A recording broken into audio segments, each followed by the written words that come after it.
नमस्कार दोस्तों, पीडब्ल्यू ज्ञान कोश पर एक बार फिर से आपका बहुत बहुत स्वागत है।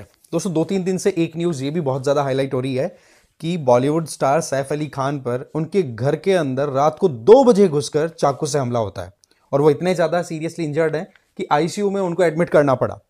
अब यहां पर सवाल यह आता है कि मुंबई पुलिस के हाथ में कुछ एविडेंसेस कुछ लगे या फिर क्या कर रही है वहां पर पुलिस, क्योंकि मामला लॉ एंड ऑर्डर का है। क्योंकि इतनी इंपॉर्टेंट पर्सनालिटी के ऊपर अगर अटैक हो और वहां पर फिर कोई आउटकम ना निकले तो फिर देखो जनता सवाल पूछना स्टार्ट कर देती है। और वैसे भी हम तो डेमोक्रेटिक कंट्री हैं तो पॉलिटिकल डिबेट तो वैसे ही चल पड़ा है। बताया जा रहा है कि टोटल 35 टीमें लगी हुई है इस पूरे केस को सॉल्व करने में, और जिसमें 15 तो क्राइम ब्रांच है मुंबई पुलिस की। और यह पता पड़ रहा है कि जिस पर्टिकुलर अपार्टमेंट वाले एरिया के अंदर ये जो सैफ अली खान रह रहे थे, उस एरिया में जब ये बंदा चढ़ रहा था, ये देखो ये फोटो है ना, ये सीसीटीवी कैमरा की फुटेज से ली हुई है। ठीक है, तो इससे मिलते जुलते किसी एक इंडिविजुअल को अरेस्ट भी कर लिया, बताया। बट पॉइंट इज कि यहां पर जो इन्वेस्टिगेशन पुलिस के द्वारा की जा रही है तो उसमें क्या क्या अप्रोचेस ली जा रही हैं। तो एक तो देखो यहां पर नाम आ रहा है मोबाइल डेटा डंप या सेलफोन डेटा डंप टेक्नोलॉजी का या मेथड का। ये क्या है ये हम समझेंगे।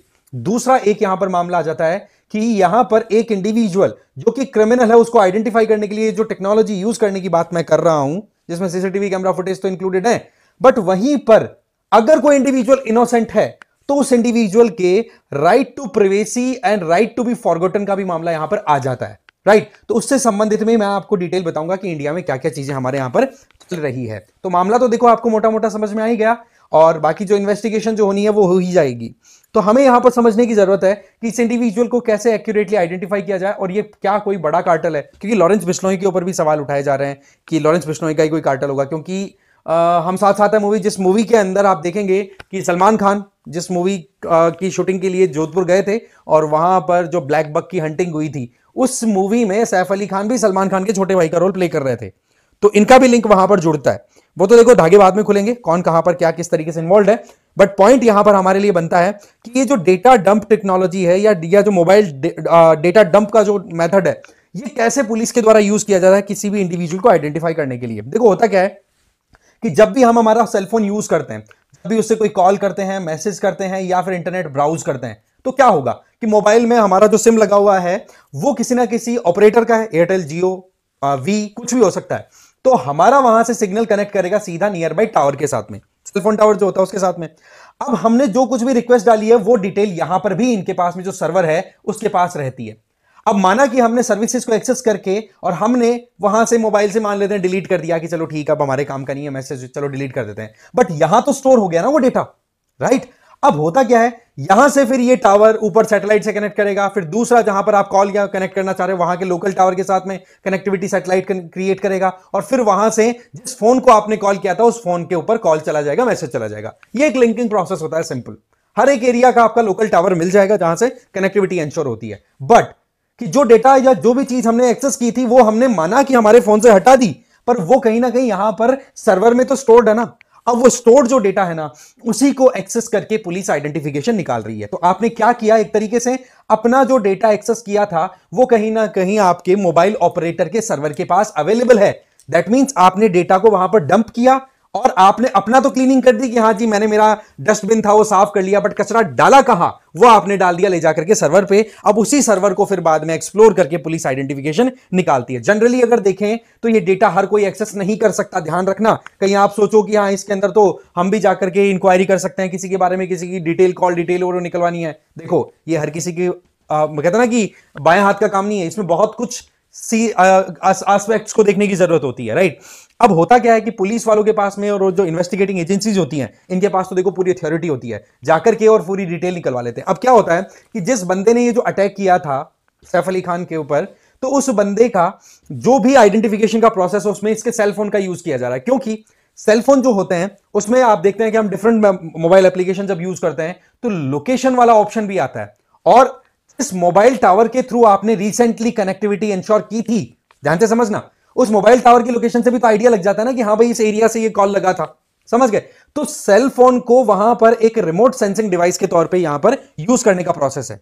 और इसमें क्या होता है कि आप एक बार डेटा ले लोगे, ठीक है, यहां से सर्वर से, और पुलिस अपनी तरफ से लोकल इंटेलिजेंस जो है गैदर कर ही रही है, जैसे सीसीटीवी कैमरा की फुटेज यहां पर, और बांद्रा जो रेलवे स्टेशन है वहां, बांद्रा स्टेशन वहां पर भी सीसीटीवी फुटेज देखे गए हैं, जहां पर ये बंदा जो सीसीटीवी कैमरा में देखा गया था सैफ अली खान वाले अपार्टमेंट के आसपास में जिसने अटैक किया था, उससे मैचिंग कराई जा रही है, तो वो इतना एक्यूरेट नहीं है। तो ऐसे में अब आपके पास में डिजिटल डेटा भी अवेलेबल है जो कि स्टोर्ड है मोबाइल सर्वर के पास में, मोबाइल टावर के पास में, वहीं दूसरी तरफ ये सीसीटीवी फुटेज है, तो दोनों को मैच करा करके डीबग किया जाएगा। डीबग का मतलब कुछ एरर अगर आ रही है कहीं पे आइडेंटिफिकेशन में, तो उस एरर को आइडेंटिफाई करके उसको हटा करके एकदम एक्यूरेटली काम करने की कोशिश की जा रही है। तो इसमें सबसे इंपॉर्टेंट रोल प्ले किसने किया? वो एक तो यूजर के मोबाइल फोन ने और दूसरा सेल टावर ने, ठीक है, और इसी का यूज करके मोर और लेस पुलिस काम कर रही है। फिर इसके अंदर एक इंपॉर्टेंट एक और पिलर आ जाता है, that is digital evidence management system.